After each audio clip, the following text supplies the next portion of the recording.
Hey, so right now we'll be watching The Most Heretical Last Boss Queen from Villainess to Savior, Episode 1. And first of all, that title is a mouthful. That's a long title. And I mainly chose to start watching this anime, not really because I saw the trailer and I really liked it, but more so just because I saw like an image of it. I think I just saw the thumbnail image at first. And just from that alone, I was like, wow, like this looks like an interesting anime just based off how the character was designed. Not necessarily because the character design is different or anything, but because like you can tell by the animation style it's different. At least to me, it seems pretty good. Like, it's done by an anime studio that's pretty impressive. But that's just me, though. I don't know if anybody else thinks the same, but I just think that just the animation style alone looks really good. And the colors as well. And then, this is another Villainess story, since I believe this is the third one that I know of, or is it the fourth one? I don't remember. But I know the first one that I ever remember seeing was My Next Life as a Villainess. All Roads Lead to Doom. That's the first one I saw. And then I noticed a pattern after that now more and more Villainess stories started coming out. I'm the villainess, so I'm taming the final boss, which is another series I do plan to watch. On a side note, if you notice her panting or anything, it's just because she's been outside playing, and I just brought her in right now. And she's pretty excited to be both with me, but also just because she's tired and she runs around a lot like crazy. Huh, Toña? Oh, and also, the theme is villainess, of course, so I figured I'd bring the most villainous dog I own. Toña. And I say that mainly because she feels like a villainess due to the fact that she does not like to share things. And by things, I mean me.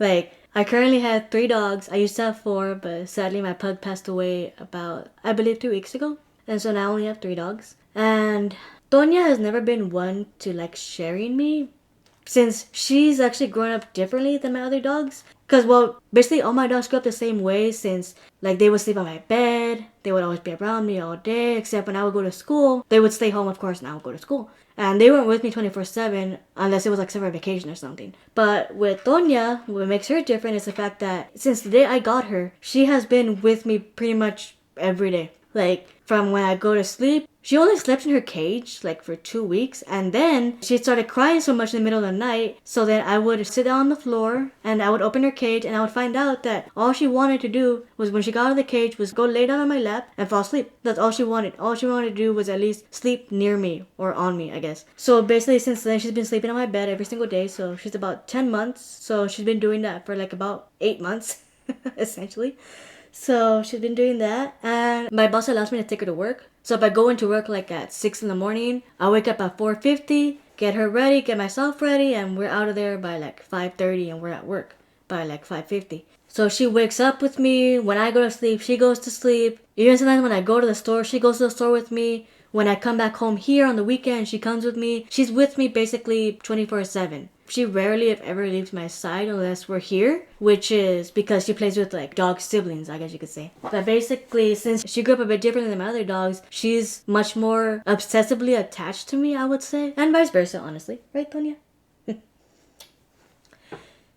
But the point of that story being is that due to her different upbringing, she is very mean with my other dogs when they try to get my attention. Like, whenever I bring my dog Candy inside and I'm petting her, I'm just holding her, really, she will get mad and she will jump and bite her tail and bite her legs and even bite her face. And she will not stop barking at me and just make a bunch of mad and angry noises just because I have her. And same with my beagles too. If I'm holding the beagles and I'm petting her, she just gets mad. Or if they happen to be sleeping on my bed with me, she just gets on the bed, looks at them, and is upset. And she starts making a bunch of noise. And she won't stop crying and making a big deal out of it until I let them outside and it's only just me and her again. And this is why she's a villainess, because she will not leave the other ones be. It has to be either her way or the highway. So she may look adorable, but she's a menace. And also the tank top that I'm wearing today has 3 main Disney villains on it. It has Maleficent, Ursula, and the Evil Queen. And it says, once a queen, always a queen. And I figured that since this is a villainous anime, it kind of fits that I have this villainous shirt. Now with all that being said, on to the episode. I'm sort of going in blind, but I do think I got the main premise is that she used to be a regular human and she ends up waking up in a game that she used to play. Oh, okay, so pretty much almost exactly like the other villainess story. Oh wow, she's actually falling down. Pride Royal Ivy? Seriously? Oh wow, she's in line to inherit the throne, man. Well, I guess her older brother is, since she's a female. The selfish princess awakens. Oh, looks pretty. I like the colors. Wow, at the age of 18. There's so many, like 4, I think. Oh shit. But I think they named their daughter Pride. Prince Consort? He's not the king? Not yet. They're your mother? Why didn't you just say your mother? Why did you say her actual name?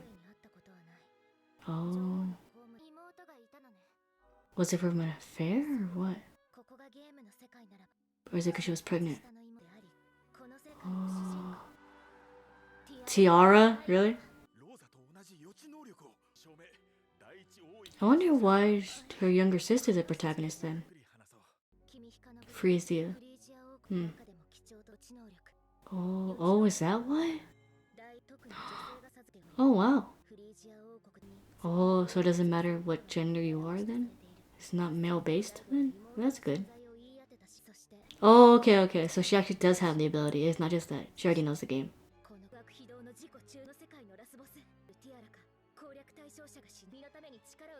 Now you can too, since you know you're the villainess, but you can be better.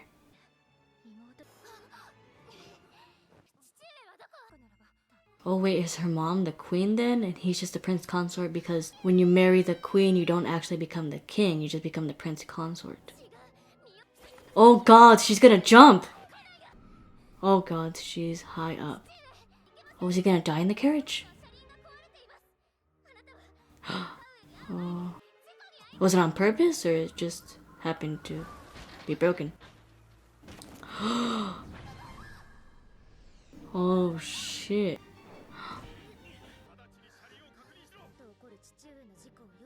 Well then what good was the ability? Well then again, if she just got it, it makes sense. What happened? Did they cause it or what?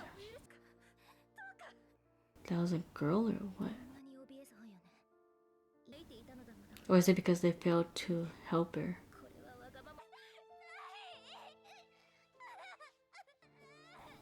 I love her red hair.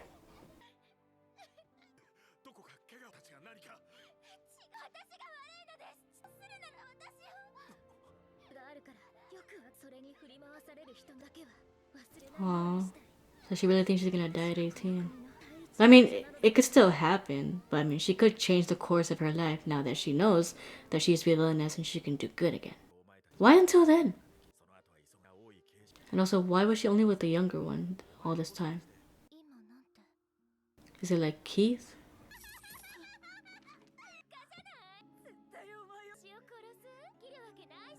Is he one of the love interests? Lotte. It must be so weird for them now that she's nice. Oh. But it is true.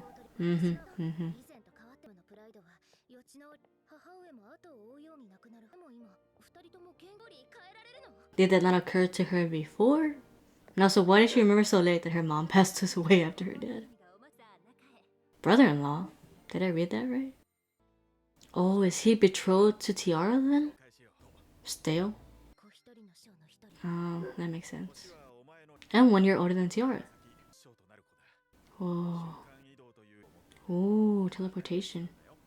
Oh, so he won't teleport? That was that pathetic. Of course he would try to run away.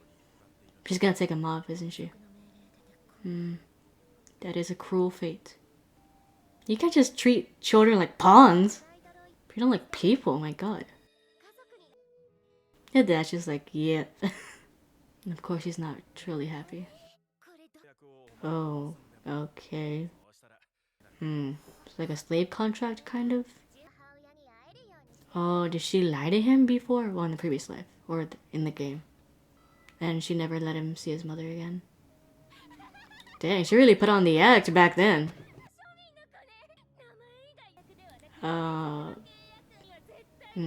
Of loyalty. So it really is like a slave contract back in The Rise of the Shield Hero. Yeah, that's very creepy. Oh. But you can change it. Will you though? Wouldn't that be improper? Although, considering it's you, they probably would let you speak to him.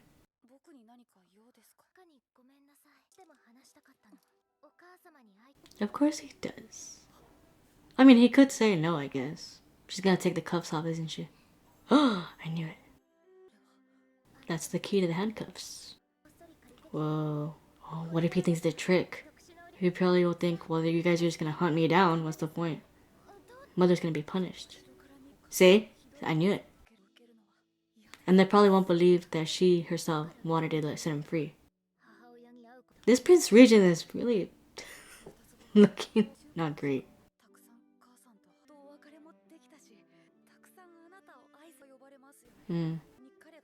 Oh, that's nice of him.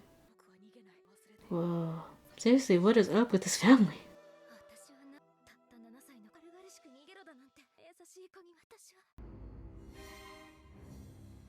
Did she kill his mother? Back in the game. He's probably holding a lot of restraint considering who he's talking to, because I'm assuming he would be very upset. So he's not really letting out all his emotions right now. He's probably seeing that she really does care.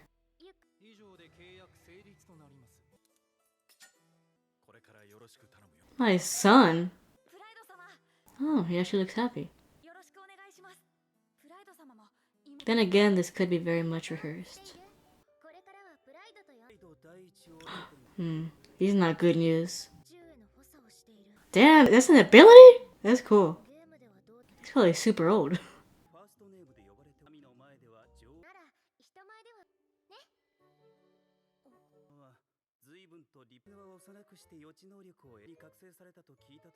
Oh, he is a chancellor. See, there's the comparison.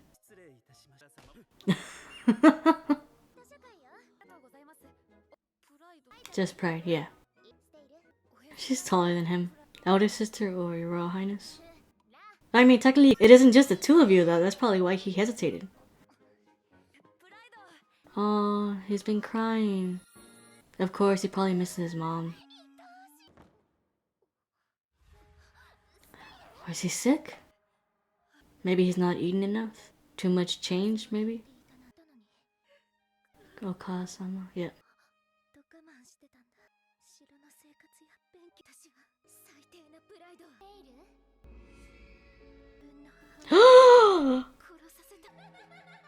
Jesus, man, why?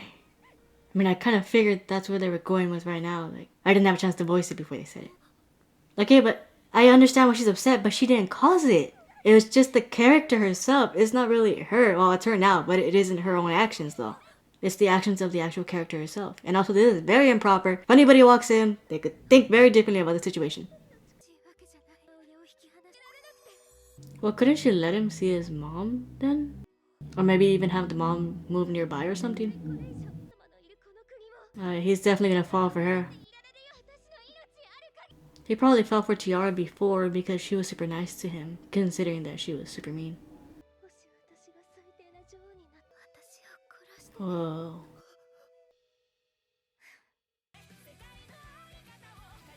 Alright, time skip, of course.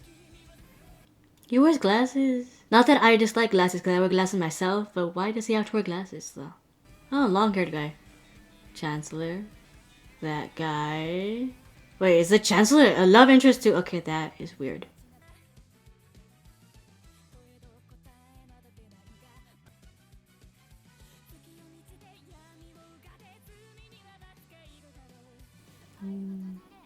Oh, Jesus. They've all suffered from her hands. I doubt it, but I wonder if this is gonna cause them to switch personalities then, since she's supposed to be the evil one, and if she's the nice one, will her sister now be the mean one?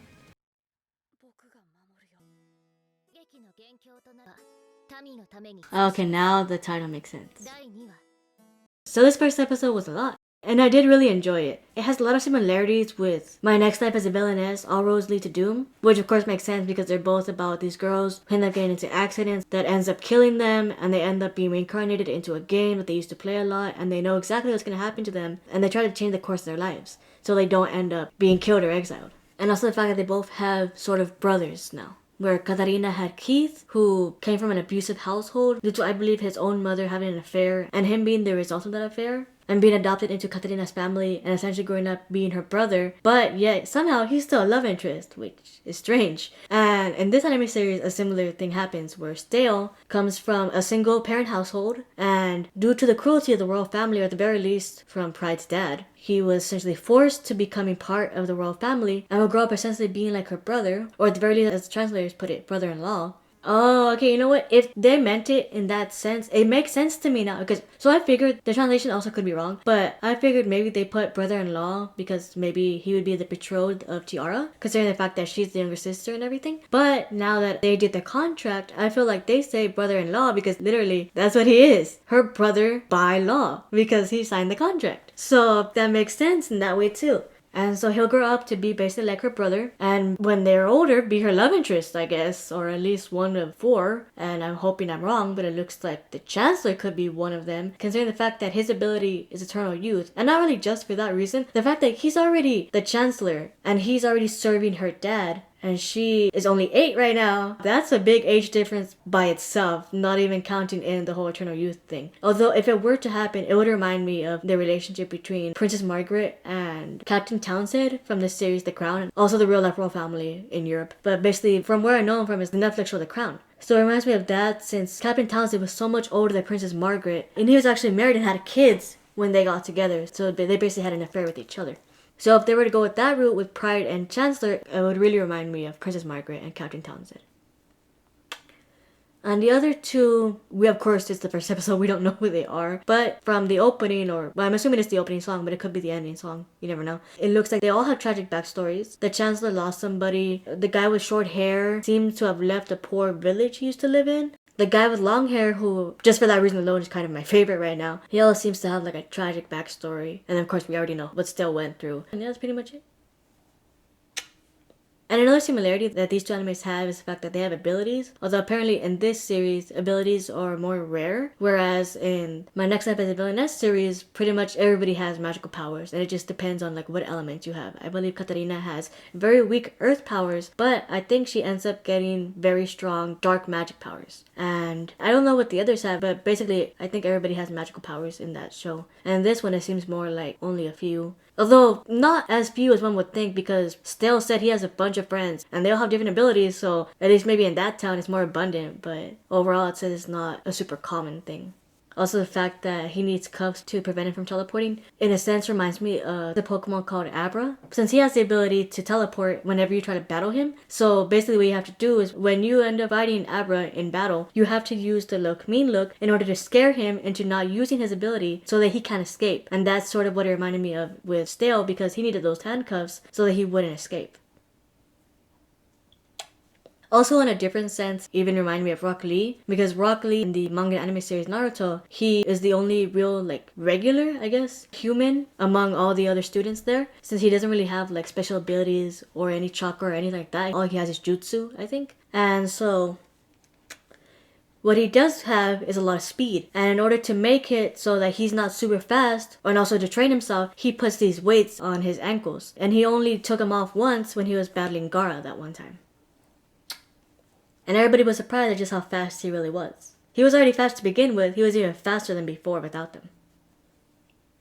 I'm also very curious to see if just essentially Pride and her dad are like the more evil ones, since who gave the order for what happened to Stale? Because I feel like what he said sounded so cruel. He was forced, of course, to go with him because you can't say no to the royal family. It's either death or a horrible punishment. So Stale said he couldn't even run away because if he did, him and his mom would be punished. And even if he were to be lucky enough to escape with his mom, he still has friends that would still be put in his place instead. So it would just be passing on this trauma to somebody else. So I'm really wondering, like, who gave this order? Because somehow, I don't think the mom gave the order. I mean, she could have, but I think it's somewhat established that maybe it's just Pride and her dad who are the more evil ones. Because it seems like since Tiara's the nice one and she's the main heroine, that maybe her mom is also nice. So really it's just this one side of the family that's mean. And maybe in a way Pride's dad has resentment because he's the Prince Regent, he's not the king. Only his wife is the queen, which is a very common thing. And it also happened in The Crown too. When Queen Elizabeth married Prince Philip, he had to basically strip himself of all his titles and just be known as a lesser title. He wasn't even known as Prince. It wasn't until much later, I believe, that he was actually called Prince Consort, if I have that correct. Of course, I'm just going based off the show here. But essentially, it is a common thing, and I believe even Queen Victoria had the same situation happen to her because she was queen by birthright, and also a bunch of deaths that happened before her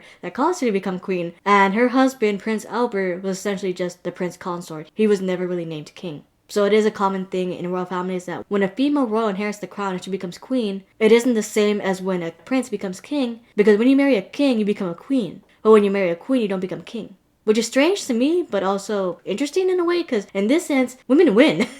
Because no matter what, you marry a king, you become the queen. But if somebody were to marry a queen, they wouldn't become the king, they would just become the consort. So in that sense, it's kind of interesting that the tables are turned. So I like this series. I'm not sure if it's both a light novel and a manga series or just one of those two. But of course, like I say, almost every anime that I watch, if I like this enough after the first 3 episodes, then I might consider buying the actual volumes themselves and reading. Of course, only until the point where I'm at in the show. Because I don't want to go ahead and spoil it for myself. Because just watching the show blind right now, I really enjoyed it. So I don't want to take the enjoyment away from me. Because I feel like maybe in this one, I don't know. I feel like maybe I was more reactive, I guess, to it. At the very least, more talkative, I feel. So I want to keep that. Because I feel like in others, I'm not very talkative. And I know one of the main points of watching a reaction channel, in a way, is to watch the reactions. And if I don't have much of a reaction to a show, then what's the point of me doing it? But overall, I really like this first episode. I can't wait to see more from the series, since I believe most of the episodes are already out right now. So I'm gonna have fun watching this series, and hopefully I can watch one more episode before my parents come back from my grandma's house. So I can't wait to see what happens in the next episode.